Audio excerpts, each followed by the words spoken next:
Halo Andri, Assalamualaikum Andri. Waalaikumsalam Bang. Ketemu lagi kita di Zoom.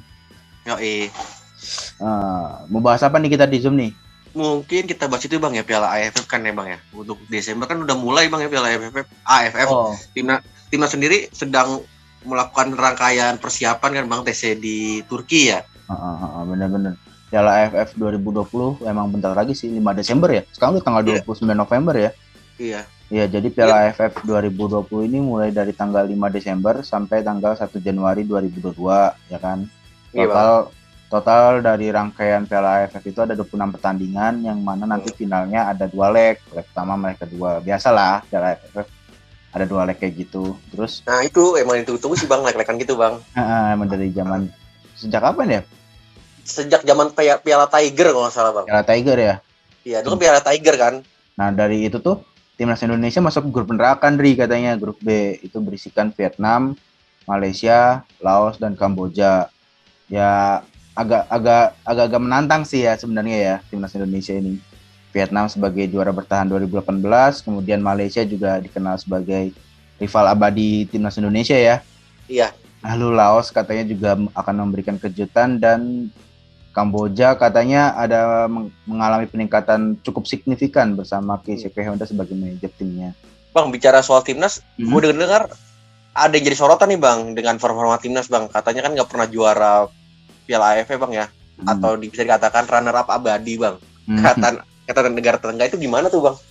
Kalau runner up abadi ya emang bener sih, jauh ini peringkat pencapaian terbaik kita ya runner up gitu kan. Bahkan waktu dulu sempat digadang-gadang bakal menjadi juara Piala AFF, malah takluk sama Malaysia, takluknya telak lagi kan. Ketika main di Malaysia kalahnya 3-1 apa 3-0, Ri, gue lupa deh.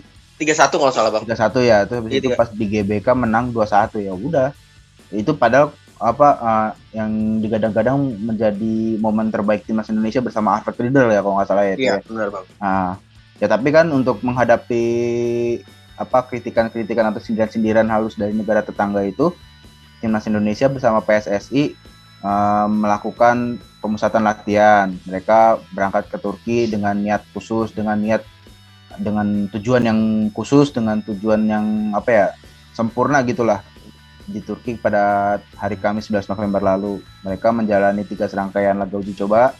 Lawan Afghanistan kalah 0-1, kemudian melawan Myanmar menang telak 4-1, dan melawan Antalyaspor, klub lokal dari Turki, dengan skor 4-0 semalam menang. Berarti untuk bicara performa sendiri sudah mengalami peningkatan Bang ya untuk persiapan Piala AFF ya. Kan pelatih Sintayong sendiri bilang kalau timnas Indonesia itu mengalami peningkatan secara taktis, tapi dia masih ada sedikit evaluasi selain di segi taktis, yaitu segi mental dan segi kalau misalnya kalau sebelum bertanding itu mereka udah ketakutan duluan kayak gitu loh, Andri. Oh ya, demam panggung. Demam panggung, maksudnya kalau melihat lawannya lebih superior, mereka mentalnya udah sedikit down. Tapi ketika melawan timnas atau melawan lawannya berada di setara dengan mereka dan bahkan di bawahnya mereka malah menggila gitu loh. Berarti gitu. Balik sih Bang. Iya. Ya Bang, gue juga ada perhatian nih Bang.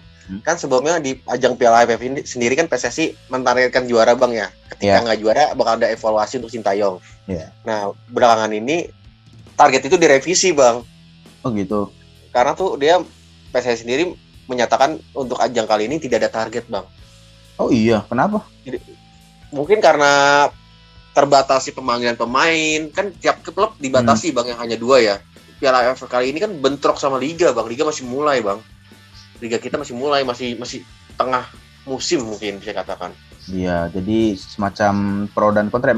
Maksudnya ada aja gitu ya halangan untuk keinginan timnas Indonesia meraih gelar juara.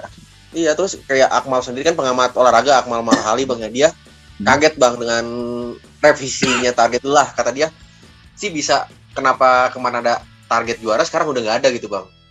Bagi dia tuh kalau PSSI dengan target tidak ada juara di gelaran ini, berarti PSSI lebih memprioritaskan Liga ketimbang timnas Bang. Itu malah berbanding terbalik dengan apa yang dilakukan sama teman-teman para tetangga kita ya, Andri. Kalau jadi maksudnya jelang persiapan Piala AFF 2020 ini kan timnas Indonesia dihadapkan dengan berbagai polemik ya, salah satunya itu pembatasan pengambilan pemain dari setiap klub yang Iya. dibilang tadi kan. Nah, kalau di rivalnya timnas Indonesia di grup B sendiri malah seakan-akan liganya tuh memberikan keuntungan untuk timnasnya gitu loh. Nah, tapi itu selain itu juga terdapat beberapa persiapan-persiapan yang dilakukan sama para rival timnas Indonesia seperti contohnya Pak Hang-seo. Pak Hang-seo kan tadinya kayak Sintayong tuh. Dia ngelatih timnas U18, U23 sama timnas seniornya Vietnam. Iya, Bang. Nah, menjelang Piala AFF ini si Pak Hang-seo memutuskan untuk mundur dari jabatan U18 dan U23-nya karena dirinya pengen fokus ke timnas Vietnam senior. Itu kan artinya mereka punya tujuan untuk mempertahankan gelar juara kan. Iya, Pak Hang-seo nggak mau terpecah-pecah pikirannya. Kemudian juga ada Laos. Laos katanya mendatangkan pemain Billy Kateko Kompon. Itu penyerang mereka dari Liga Prancis sendiri. Itu kan berarti Laos benar-benar serius, nggak cuma pengen jadi sekadar pelengkap di grup B doang kan. Karena kita tahu lah Laos dan Kamboja itu dua tim yang ibaratnya mungkin bisa menjadi lumbung poin di grup B. Tapi mereka tidak ingin seperti itu dan mereka benar-benar ingin memberikan perlawanan kepada Malaysia, timnas Indonesia dan juga Vietnam. Terus ada lagi juga Kamboja dengan pelatihnya si Ryu Hirose dan manajernya Keisuke Honda. Terus ada juga di Kamboja itu satu sosok pemain namanya Chan Fataka. Dia tuh ex pemain Liga Malaysia yang menjadi sorotan sama pelatih Malaysia. Iya, Bang. Jadi Kamboja sendiri emang benar-benar mengalami peningkatan yang membuat Malaysia rival Indonesia-nya pun sedikit ketar-ketir gitu loh. Belum lagi ada Malaysia yang memanggil 4 pemain naturalisasinya seperti Darren Lock, Wilhelme de Paula, Mohamado Sumare dan Dion Kuls. Berarti kan Malaysia juga katanya liganya sedikit memberikan izin ya, walaupun kabar terbaru bilang si pelatih Malaysia itu sedikit ketar-ketir karena Piala Malaysia kan, di Piala Malaysia itu ada JDT lawan Kuala Lumpur. Di JDT itu ada 7 pemain timnas andalan timnas Malaysia. Mainnya itu tanggal 30 besok. Nah, itu kalau para pemainnya itu mengalami cedera atau mengalami kelelahan kan menjadi kerugian juga. Jadi sebenarnya walaupun diuntungkan dari segi liga Malaysia, tapi Piala Malaysianya tetap bergulir. Nah, itu nggak beda jauh sih sebenarnya sama Indonesia. Iya, Bang. Nih, Bang, untuk Piala AFF sendiri gue udah sorotan nih, Bang. Kayaknya sih mungkin kabar buruk, Bang. Karena tuh bendera merah putih dipastikan nggak bakal berkibar, Bang, di Singapura nanti. Bahkan AFF di Singapura, Bang, kan untuk tahun ini ya. Iya, betul. Iya, bendera merah putih tidak bisa berkibar di sana, Bang. Oh, gara-garanya kita WADA ya? Masih dapat sanksi dari Badan Anti Doping Dunia kan, atau WADA, Bang. Ada komentar dari pengamat apa gimana? Ada sih, Bang, ada komentar dari pengamat olahraga itu namanya Joko Pekik Irianto. Dia menyatakan tidak ada bendera Indonesia di sana tidak menjadi pengaruh, Bang, untuk para atlet, Bang. Ketika atlet sudah mengenakan jersey timnas mungkin akan tetap tampil maksimal, Bang. Karena tuh lagi-lagi ofisial dan pelatih yang menjadi penentu, Bang, di sana, Bang. Meskipun ada kekurangan tidak adanya bendera merah putih di sana, Bang. Ya udahlah ya, lepas aja lah ya gitu ya. Walaupun tidak ada bendera merah putih, jadi jatuhnya kayak timnas Indonesia di Thomas Cup ya. Iya, benar. Kayak gitu. Jadi mereka bermain lepas, udah nothing tulus aja, mau hasilnya gimana, nggak peduli dengan kasus yang menimpa WADA ke timnas Indonesia-nya dengan larangan benderanya. Malah keluar sebagai juara kan. Iya, nih, Bang. Kan bicara soal target nih, Bang, ya. Opini aja nih, Bang. Bisa kita nggak ada target nih, Bang. Menurut melihat performa timnas sekarang, menurut Bang Bayu bagaimana nih, Bang? Gua melihat pribadi sih lebih ke arah realistik seperti Sintayong bilang. Sintayong tuh sempat kalang kabut sih kalau kata gua. Maksudnya gini, Sintayong kepada media Korea Selatan mengatakan bahwa dirinya hanya menargetkan semifinal, ya kan? Menargetkan semifinal di Piala AFF untuk timnas Indonesia karena ya realistis lah, pemainnya dibatasin, kemudian juga skemanya juga dia masih butuh waktu penerapan skema dia ke para pemain timnas Indonesia.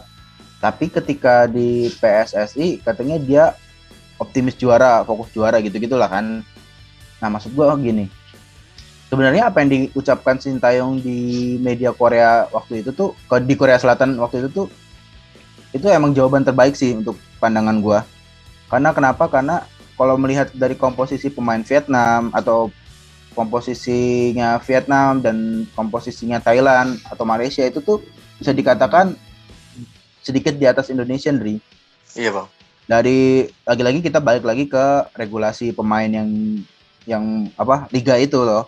Timnas Indonesia kan tidak mendapatkan pemain yang mereka inginkan dari setiap klub kan, maksimal 2 kan. Sedangkan Malaysia, Thailand dan Vietnam nggak seperti itu. Iya. Mereka diperbolehkan. Terus kemudian apalagi gue lebih mengarah ke Vietnam sih, karena Vietnam ini kan menjadi satu-satunya wakil ASEAN yang mengikuti ajang Piala Dunia, kualifikasi Piala Dunia 2022 zona Asia kan. Walaupun lagi terseok-seok ya di papan bawah. Iya. Nah, tapi kan mereka sempat memberikan perlawanan yang bagus ya kan, Ri? Ketika melawan Jepang mereka memberikan perlawanan sengit walaupun kalah waktu itu, kalahnya tipis ya, 0-1 ya. 1-1 sempat merepotkan lah Vietnam. Sempat merepotkan 1-1. Piala pelatih Jepang pun tuh menilai Vietnam tuh tim perkembangan Vietnam tuh sangat pesat bang. Jadi ya kalau gua melihat ya seperti itu. Terus belum lagi Thailand pastinya melakukan perombakan habis-habisan setelah gagal di playoff kualifikasi Piala Asia kan. Rombak habis-habisan itu pasti ya mungkin gua sendiri belum begitu melihat bagaimana perkembangan Thailand karena mereka cukup tertutup ya untuk medianya. Iya. Walaupun mereka frontal kepada negara lain, tapi mereka cukup tertutup. Tapi gue yakin Thailand di grup A itu mampu memberikan banyak jawaban, memberikan banyak kesusahan ketika timnas Indonesia misalnya lolos ke fase semifinal kayak gitu. Terus terus kalau dari dalam grup sendiri itu Malaysia juga cukup mengerikan sih pelatih Sitan itu. Tapi gue optimis menang. Kalau timnas Indonesia masih bisa lah ngelawan Malaysia. Ya tapi kalau untuk juara enggak sih, kalau kata gue. Kalau gue optimis timnas lolos fase grup bang. Iya. Tapi untuk juara ya bisa katakan dengan keterbatasan yang ada ya kita realistis aja bang. Udah lolos grup mungkin alhamdulillah ya dengan persaingan ada Malaysia dan Vietnam kan di situ bang yang berat kan buat kita. Vietnam sih emang Vietnam berat, tapi ketika lolos grup juga kan otomatis timnas Indonesia minimal harus mengalahkan 3 klub ya, Malaysia, Laos dan Kamboja. Itu udah cukup lah untuk kan PSSI juga sempat menggembar-gemborkan untuk timnas Indonesia naikin rankingnya gitu ya. Rankingnya di FIFA ya, mengalahkan 3 klub di grup B aja udah lumayan sih kalau kata gue ya. Iya. Tapi bang misalkan timnas Indonesia juara nih bang, menurut gue ya itu menjadi suatu kejutan bang, karena kan PSSI tidak ada target kan di ajang ini kan. Keterbatasan yang ada di timnas Indonesia terus bisa menjadi juara, itu suatu hadiah di awal tahun yang berharga bang buat pecinta sepak bola tanah air bang. Iya benar. Andaikan timnas Indonesia juara itu tuh benar-benar kita balik lagi ke arah pemain keturunan. Iya. Nah kan sebelum timnas Indonesia ke Turki itu Sintayong minta kepada PSSI untuk mengontak 4 pemain keturunan yang dia inginkan kan. Ada Messil Girls, ada Kevin Dix, ada Jordi Amat, sama Sandy Walsh. 3 pemain di antaranya itu memberikan respon positif.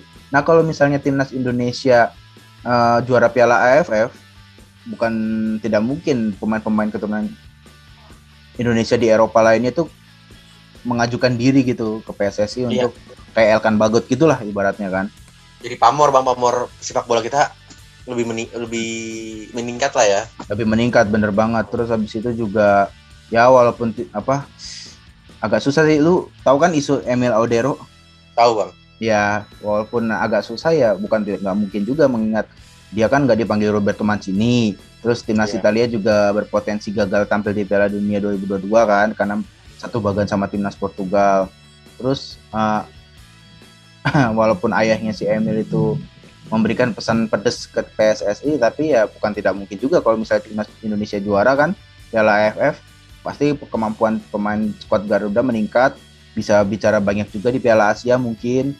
Ya kita mendoakan yang terbaik aja sih ya buat Garuda. Iya. Ini bang ada satu lagi bang, sempat gue wawancara dengan pengamat bang, namanya pengamat olahraga itu Fris Simanjuntak kan bang. Dia menilai kalau misalkan timnas juara nanti di AFF itu bukan menjadi suatu kejutan bang menurutnya. Oh ya, gitu, kenapa? Hal yang wajar bang dalam dunia olahraga kata dia bang.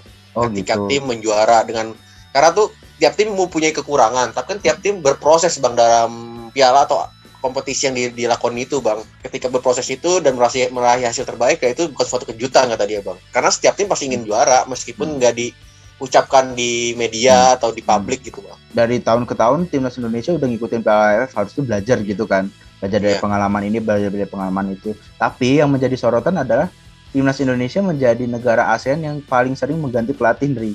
Nah di situ kan jadi agak sedikit problem karena otomatis para pemainnya sedikit pusing dengan taktis-taktis yang berubah-berubah gitu kan. Walaupun mayoritas pemainnya juga pastinya berubah dari setiap pelatih ke pelatih. Tapi gue optimistis sih sama yang Sintayong saat ini. Optimistis enggaknya sampai semifinal lah gitu. Minimal semifinal bisa kita.